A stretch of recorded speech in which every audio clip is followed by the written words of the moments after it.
Good morning, students. Today we are here again with the new chapter of Social and Political Life, Chapter 2. So, the second chapter of Social and Political Life is Diversity and Discrimination. So, meaning of diversity क्या होता है? विभिन्नता, यानी बहुत सारा चीज़ों में क्या है, अलग अलग चीज़ें एक साथ होना. और डिस्क्रिमिनेशन होता है हमारा भेदभाव वाला व्यवहार. So, the first topic is difference and prejudice.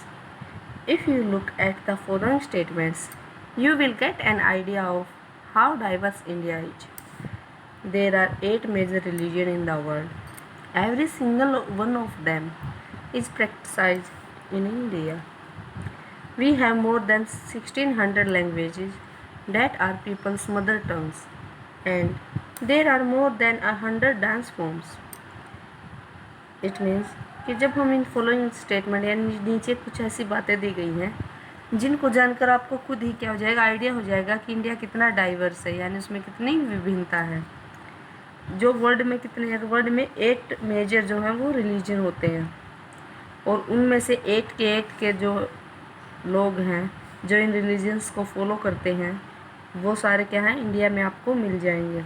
India में 1600 यानी 1600 से ज़्यादा लोगों की क्या है, मदर टंग यानी बोलियां हैं, भाषाएं हैं, और मोर देन 100 और 100 से भी ज़्यादा डांस फॉर्म है. तो इस तरह से आप क्या कर सकते हैं, इन सारी बातों से आइडिया लगा सकते हैं कि इंडिया में कितनी विभिन्नता, यानी यहाँ पे रहने वाले लोग आपस में कितना, हर तो वो रिलीजन को फॉलो करते हैं जितने भी वर्ल्ड में हैं. 1600 की उनकी क्या है, मदर टंग है, यानी इतने प्रकार की वहाँ पे बोलियाँ बोली जाती हैं. 100 से ज़्यादा वहाँ के डांस फॉर्म है, ये वो हैं और जो फेमस हैं. Yet this diversity is not always celebrated. We feel safe and secure with people who look, talk, dress and think like us.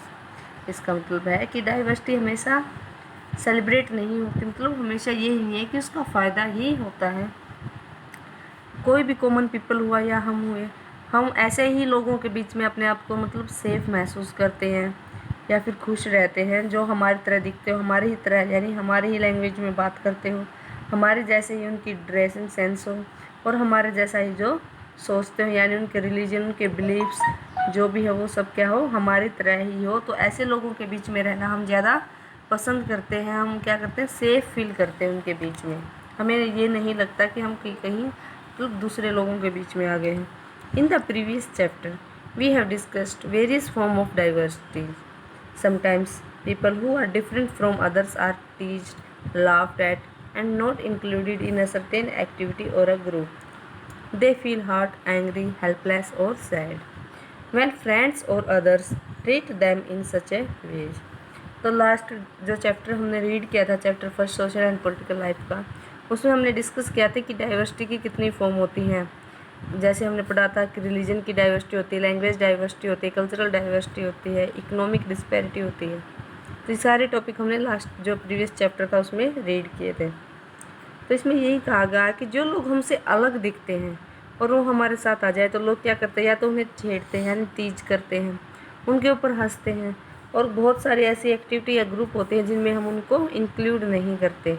और किनको नहीं करते, उन लोगों को जो हमारी तरह जिनका ड्रेसअप नहीं होते, या हमारे जैसी जिनकी लैंग्वेज नहीं है, जो हमारी तरह नहीं दिखते हैं. तो इससे क्या होता है कि जब आपके आसपास रहने वाले लोग आपके साथ ऐसा ट्रीट करते हैं तो उन्हें दुख होता है, हर्ट होता है, उन्हें गुस्सा आता है, वो अपने आप को एक हेल्पलेस, मजबूर सा महसूस करते हैं, उदास हो जाते हैं कि जब उनके दोस्त और उनके आसपास रहने वाले उन्हें ऐसे ट्रीट करते हैं. You have read in the previous chapter that there is a great religious and linguistic diversity in India.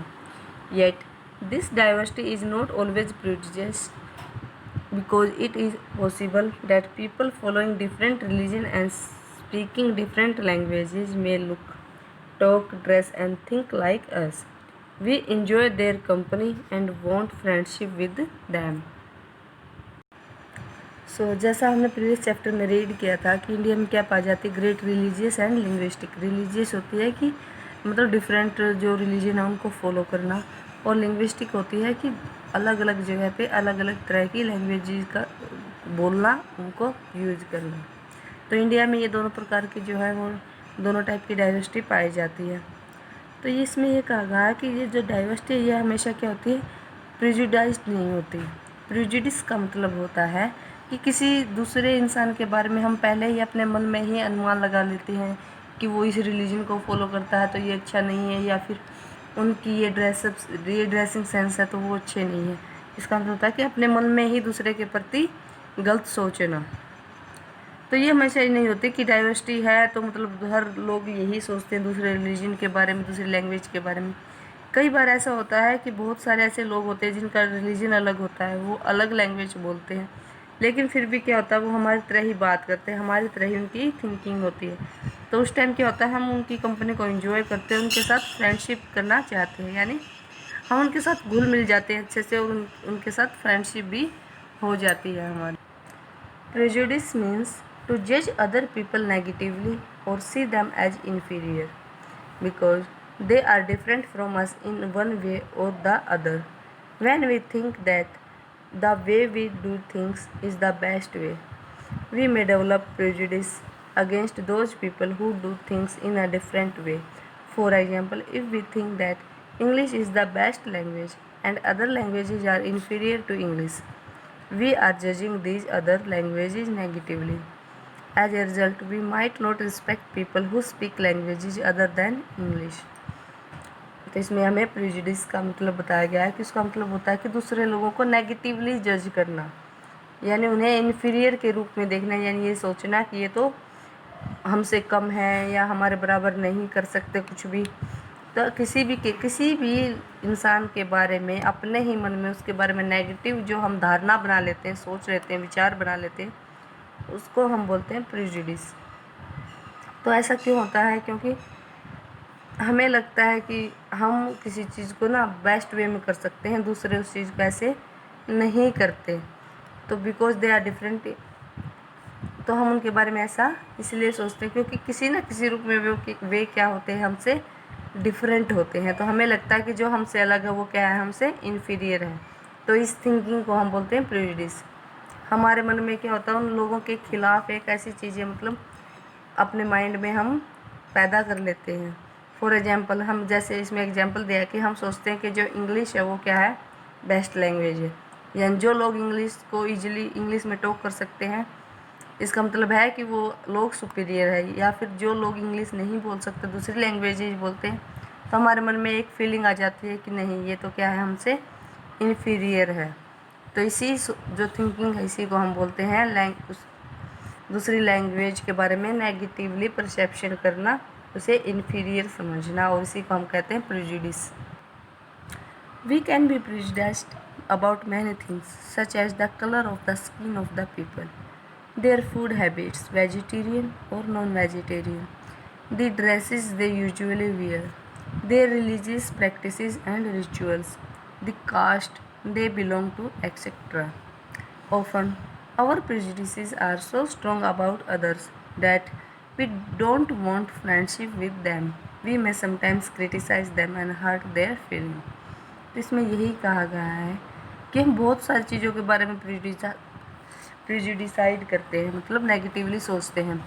और किसके बेसिस पे? कई बार तो क्या होता है कि हम स्किन के कलर को देख के भी लोगों को जज कर लेते हैं कि ये गोरा है, ये काला है, या फिर उनकी फूड हैबिट्स को देख कर। कुछ लोग क्या होते हैं, कई एरिया ऐसे जहाँ पे लोग वेजिटेरियन है, कई जगह ऐसी हैं इंडिया में, कई स्टेट ऐसे हैं जहाँ पे लोग क्या है, नॉन वेजिटेरियन है, यानी वो मीट वगैरह ये भी खाते हैं। उनकी ड्रेसेस जो यूजुअली वो पहनते हैं, या फिर उनके जो धर्म है, उनके रीति रिवाज है, या फिर जिस कास्ट से वो बिलोंग करते हैं, तो ऐसी बहुत सारी चीज़ें जिनको बेस बना के हम लोगों के बारे में नेगेटिवली परसेप्शन अपने आप में मतलब करने लग जाते हैं। तो क्या होता है कि ये जो हमारी कई बार तो हमारी जो थिंकिंग होती है दूसरों के बारे में इतनी स्ट्रॉन्ग होती है कि हम उनके साथ फ्रेंडशिप करना भी पसंद नहीं करते, और इससे क्या होता है उनको की बुराई करते हैं, उनको क्रिटिसाइज़ करते हैं, जिससे उनकी फीलिंग को हम क्या करते हैं, हर्ट कर देते हैं। At the international level, the prejudice based on racial discrimination has been very strong in many countries. The European, the Australian, and the American belonging to the white race may have prejudice against the non-white of Asia and Africa. In our country, this type of prejudice is very common between the various castes, especially the so called high caste and low caste. तो इसमें क्या कहा कि जो international level पे है और उस इंटरनेशनल लेवल पे जो ये प्रेजुडिस वो इतना ज़्यादा है, किसके बेस पर है, वो रेशियल डिस्क्रिमिनेशन है, यानी गोरे और काले का जो भेद है, वाइट और ब्लैक का। तो ये इंटरनेशनल लेवल पे बहुत बड़ा मुद्दा है, जो किस चीज़ का, प्रेजुडिस का। तो बहुत सारी कंट्री है, जैसे यूरोपियन कंट्रीज़ है, ऑस्ट्रेलिया है, अमेरिका है। ये क्या है, ये कंट्री मेनली वाइट रेस की कंट्री, यानी कि ये लोग ऐसा समझते हैं कि जो लोग वाइट है वही अमेरिकन है, वही ऑस्ट्रेलियन है या वही यूरोपियन है। तो जो नॉन वाइट है, यानी जिनको हम बोलते हैं कि वाइट एंड ब्लैक लोग हैं, तो उनके अगेंस्ट इनके मन में एक स्ट्रॉन्ग फीलिंग होती है प्रेजुडिस की, एशिया और अफ्रीका के जो लोग हैं उनके लिए। तो हमारे देश में भी इस तरह की जो प्रेजुडिस है वो बहुत कॉमन देखी जाती है डिफरेंट कास्ट के बीच में, यानी कि हाई कास्ट और लो कास्ट। इसमें क्या होता है, जो हाई कास्ट के लोग होते हैं वो क्या सोचते हैं कि लो कास्ट के जो लोग हैं वो क्या है, इन्फीरियर है, उनमें कोई भी टैलेंट नहीं है या फिर वो हमसे नीचे हैं। Apartheid, it was a policy of racial discrimination adopted by the Europeans against the non-whites, original inhabitants of South Africa, as well as migrants from Asia. Nelson Mandela fought for the rights of his countrymen. He spent a long period of his life in jail and at last succeeded in establishing the government of South Africans. He was a great admirer of Mahatma Gandhi because Mahatma Gandhi also fought against the British and freed India from the British rule. तो जो apartheid था ये कब हुआ था, 1948 से 1990 में हुआ था। इसमें जो अफ्रीका थी वहाँ पे लोगों के साथ क्या कहता था, गलत व्यवहार किया जाता, प्रेजुडिसाइज था कि जो काले लोग हैं वो अच्छे नहीं हैं, इन्फीरियर नहीं हैं। तो उसके लिए क्या हुआ था, जो ओरिजिनल थे इनहेबिटेंट्स, यानी जो बाहर से आए थे, साउथ अफ्रीका के लोग थे, माइग्रेंट थे, उन लोगों के साथ वो अच्छा व्यवहार नहीं करते थे। तो नेल्सन मंडेला ने उनके खिलाफ क्या था, लड़ाई लड़ी थी। कई सालों तक वो जेल में भी रहा। नेल्सन मंडेला जो थे वो ब्लैक रंग कलर के थे, तो उन्होंने जो नॉन वाइट थे उनके राइट्स के लिए आंदोलन चलाए, लड़ाई लड़ी थी। और फिर क्या हुआ, काफ़ी सालों तक वो जेल में भी रहे और लास्ट में क्या हुआ, वो सक्सीडेड भी हुए, यानी वो जीत गए और उन्होंने खुद गवर्नमेंट बनाई साउथ अफ्रीका में। यानी उसके बाद क्या हुआ था, जो नॉन वाइट लोग थे वो भी पार्टिसिपेट करने लगे थे गवर्नमेंट में, हर तरह की जो भी एक्टिविटी होती थी नेशनल बेसिस पे सब में। तो इस तरह से वो क्या थे, वो ग्रेट एडमायर थे, यानी महात्मा गांधी जी के क्या करते थे, वो फॉलो करते थे, क्योंकि महात्मा गांधी जी ने भी ब्रिटिश जो रूल था उसके खिलाफ अच्छी लड़ाई लड़ी थी और इंडिया को ब्रिटिश रूल से आज़ाद करवाया। So students, the remaining part of this chapter we will discuss in our next video. Thank you and have a nice day.